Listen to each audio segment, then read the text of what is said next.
Todd Monken will take the podium tomorrow afternoon. I think it's 1 o'clock. What do you expect to hear from him? He's pretty blunt.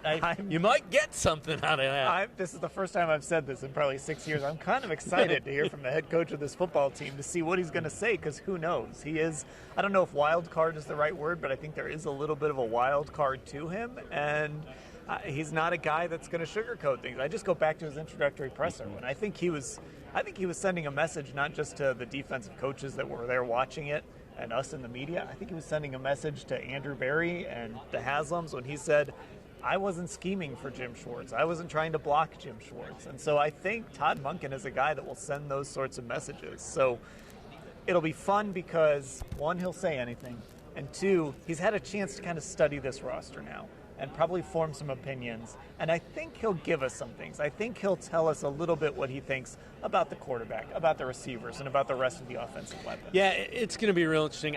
I get a gut feeling that they're going to bring a veteran quarterback in somehow, some way. I could be wrong, but what I think is Todd Monken's about my age. If I got my shot at a dream job, I'm not attaching myself to a quarterback unless I'm sold on him.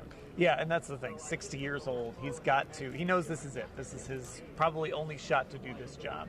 So he's got to be convinced that there's either a quarterback in the building or that there's a clear plan within the next 12 months to have a quarterback in the building who's going to win for this football team. So I don't know who that veteran could be. Again, could it be Malik Willis? Maybe.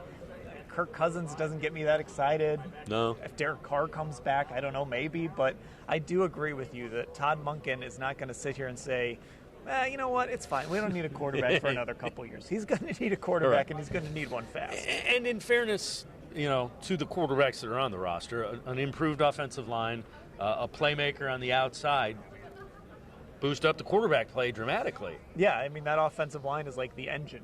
It makes, if it's good, it makes everything else better. And I think we saw that going all the way back to 2020.